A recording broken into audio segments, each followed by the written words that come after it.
And once you do that, basically what you're developing is a function. You have a function that if you pick a value of c, it gives you a value of n or p and m.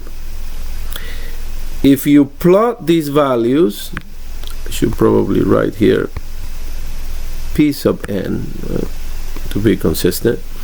If you plot these values in a two-dimensional graph where you have the moment in the horizontal axis and the vertical load in the vertical axis, the axial load in the vertical axis, you get a plot that typically looks like this.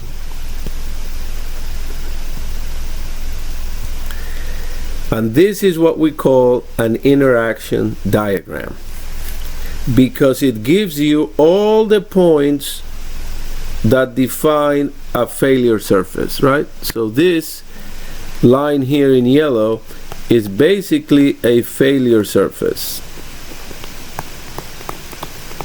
All the points in that line define failure. So if your column is subject to a load that is outside of that diagram, let's say like here, it means that that combination of axial load and moment will fail that column. Contrary, if the combination lies inside the diagram, it means that that column can resist it, right? Because both axial load and moment are less than the failure surface values. There are several key points on this interaction diagram. The first one is pure compression, right? And that happens when basically all the strains are the same in the section, and it's subject to pure compression with the compressive strain of concrete equals to 0.003 and all the steel in yielding. The other extreme is pure tension right here, and in that case only the steel is providing resistance at its yield strength. And then there are intermediate points. So like for example this point right here, in which you begin to have tension in the steel. As you continue, you reach this point, which is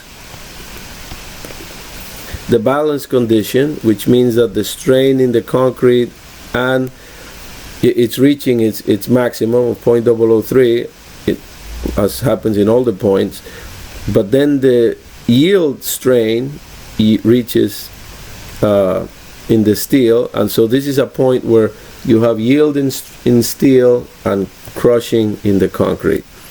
Below this line you have what we call tension control, and above that line you have what we call compression control, because all the points that lie above this line are points in which the failure occurs before the steel yields, and all the points below this line occur after the steel yields. Now, this is not the curve we use for design, because ACI has, as you know, strength reduction factors, phi. And those strength reduction factors are based on the amount of strain in the steel. And so depending if you are in a compression control or tension control or transition region, the value of phi will vary depending on the type of transverse reinforcement that you have.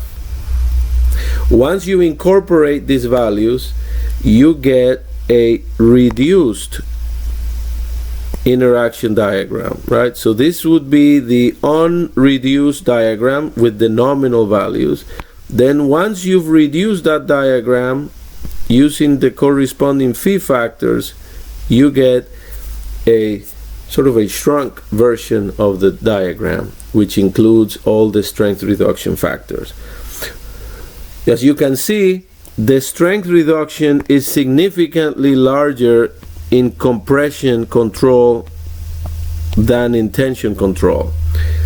The reason that that happens, and I'm showing here a couple of cases of columns that have failed in compression, is that compression failure is explosive and highly uncertain and very, very undesirable. Once a column has failed in compression, it's basically useless and it has to be demolished. So we want to prevent this kind of failure, and so we use a larger safety factor for those, which basically means a lower value of phi.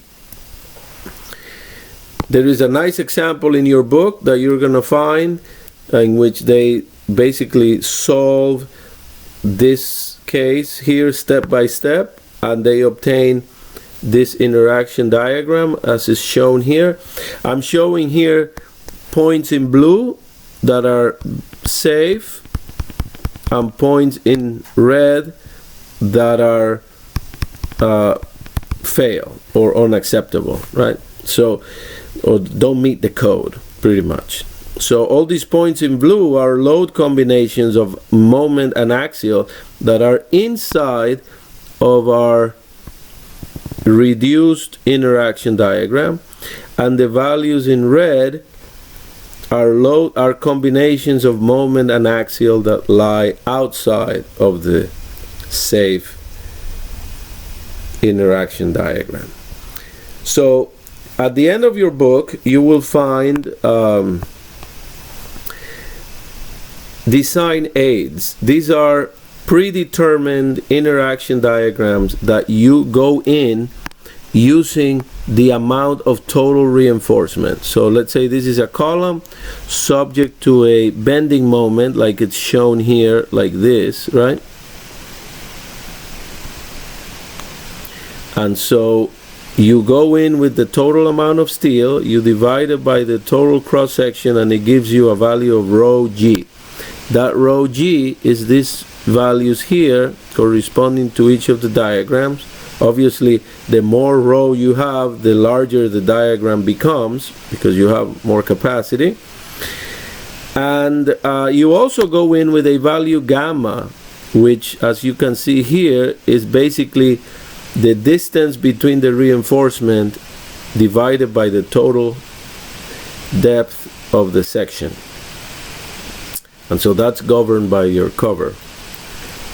And when you go in with each one of these values, you find one of the diagrams. Let's say you go in with 0.002, and so you find that this is your diagram, and then for your particular load, you check whether your moment and axial are inside. This moment and axial loads have been basically normalized by B and H so that you can use it for different types of columns. And so in the case of the moment, you have phi m divided by BH square, and in the case of the axial load, you have phi p divided by BH. So these are normalized values, and you go in to the diagram. If you're inside the diagram, it means that your design is safe and it meets the code. If you're outside the diagram, it means that your design doesn't meet the code. Now, the way you could make a design meet the code, obviously, would be by increasing the reinforcement. So if you were in the red, you would have to use this diagram to be safe, which means that you have to increase your reinforcement from 2% to 4%.